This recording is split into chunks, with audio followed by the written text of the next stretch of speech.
सबका फिर से एक बार अभिनंदन करता हूँ, आपके नेताओं को शुक्रगुजार करता हूँ, शुक्रिया अदा करता हूँ। हम सब जानते हैं कि इस देश का पहला कामगार संगठन EITUC जो 1920 में बना, हमारा इतिहास बताता है कि इस देश के तमाम अलग अलग मजदूर संगठनों ने मिलकर EITUC को जन्म दिया। और EITUC वो संगठन है जिसके 104 साल अब पूरे हो रहे हैं।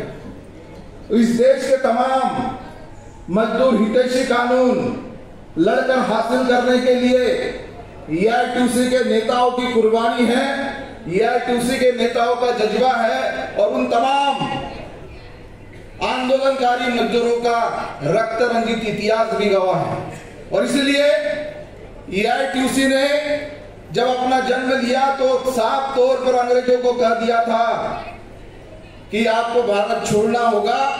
और इसके साथ साथ अपने जन्म से ही EITUC ने यह भी स्पष्ट कर दिया था कि हाँ, हम राजनीति करते हैं लेकिन हम मजदूर वर्ग की राजनीति करते हैं। और इसलिए मैं समझता हूं कि आज देश पर सत्तासीन जो संप्रदायवाद का खतरा हमारे सरों पर मंडरा रहा है और ट्रिपल हैट्रिक उन्होंने भी की है। हमें समझना होगा कि एक दौर था कि इस दुनिया में हिटलर नाम का भी हुकुमशाह था।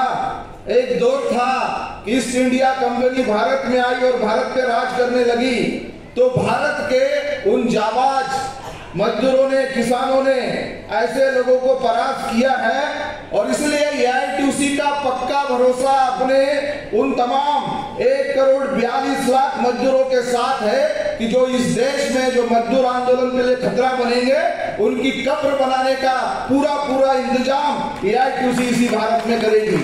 और इसलिए मैं समझता हूं कि आप बड़े पैमाने पर यह आए हैं। बड़े लंबे दिनों से हमारी चर्चा चल रही थी कि EITUC के साथ हम लोग जुड़े जाए। मैं समझता हूं कि पहल अच्छी है, आज शुरुआत है। आगे आगे पूरा महाराष्ट्र और देश में हम EITUC के साथ इकट्ठा हो गए, लेकिन हमें यह समझना पड़ेगा कि आज देश के अंदर जो सत्तासीन मोदी सरकार है, जिन्होंने 4 लेबर कोड इस मजदूरों के लिए लाए हैं जो पूंजीपतियों के पक्ष में है। एक 2016 में और बाकी 2020 में उन्होंने संसद में पारित कर दिया।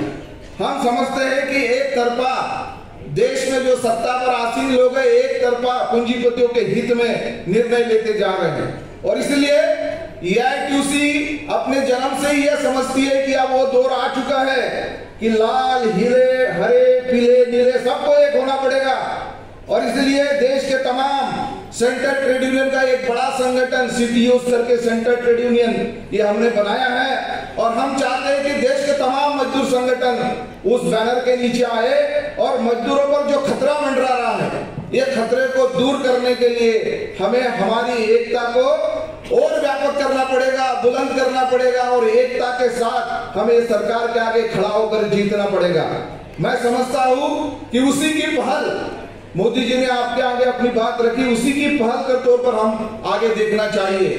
महाराष्ट्र की सरकार, हम जानते हैं, हमारे शायर ने यहाँ गाना गाया कि लाडली बहन के नाम पर सरकार में चून कराने वाले लोग, 1500 रुपए के नाम पर बहनों के वोट लेने वाले लोग आज उन्हें 500 रुपए देना चाहते हैं। हम जानते हैं सत्ता पर आने के बाद सबसे बड़ा खतरा उन्हें इस महाराष्ट्र के असंगठित और संगठित मजदूर आंदोलन से लग रहा है। और इसलिए उन्होंने जन सुरक्षा विधेयक के नाम पर एक काला कानून महाराष्ट्र की सरकार ने पेश किया है। हम आज उसका भी निषेध कर रहे हैं कि महाराष्ट्र के अंदर जो हमारी आवाज है, जनता की आवाज है, जो जन सामान्यों की आवाज है, वो आवाज को दबाने का काम जो देवेंद्र फडणवीस सरकार महाराष्ट्र में करना चाहती है, हम इसकी खिलाफत करते हैं, इसका विरोध करते हैं। और पुरजोर से आने वाले 22 तारीख को इसके खिलाफ महाराष्ट्र भर में एक व्यापक आंदोलन छेड़ने की बात भी हम तमाम संगठनों ने की है। मैं समझता हूं कि आप बड़ा सोच विचार कर EITUC के साथ जुड़ने की आपने दामन थामा है, लेकिन EITUC का एक गौरवशाली इतिहास है एआईटीयूसी का संघर्षशाली इतिहास है, एआईटीयूसी का त्याग बलिदान का इतिहास है और एआईटीयूसी का संघर्ष का इतिहास है। और इसलिए मैं समझता हूं कि एआईटीयूसी उस बात पर विश्वास करती है, लड़ेंगे तो निश्चित ही हम लोग जीतने वाले हैं, और जीतने वाले, लड़ने वाले जब हम एक साथ हो जाएंगे, और लड़ने वालों की कभी हार नहीं होती। और इसलिए मैं समझता हूं कि हमारे नेता कॉमरेड गोविंद पानसरे कहते थे, अगर आपको तमाम लोगों को आगे बढ़ना है तो पढ़ना पड़ेगा, जानकारी रखना पड़ेगा। हमारे बीच में बुद्धिजीवी लोग बहुत होते हैं, लेकिन बुद्धिजीवी लोग कार्यकर्ता नहीं बन सकते। लेकिन कार्यकर्ता जो होता है उसे पढ़ लिख कर बुद्धिजीवी भी बनना पड़ेगा, अपने हितों की रक्षा के लिए समझना भी पड़ेगा। और इसलिए मैं तमाम भाइयों से अनुरोध करता हूं कि हमारे आंदोलन को समझने के लिए, हमारे आंदोलन में लड़ने के लिए, हमारे आंदोलन को आगे पहुंचाने के लिए हम सबको पढ़ना पड़ेगा, पढ़ाई के साथ लड़ना पड़ेगा। इतनी बात मैं आपके बीच में कहता हूं और तमाम आयोजकों का शुक्रिया अदा करता हूं। और पुनश्च आप सब एनटीयूआई परिवार का एआईटीयूसी में तहे दिल से स्वागत करता हूं। इंकलाब जिंदाबाद, संघर्ष जिंदाबाद। धन्यवाद साथियों। अभी मैं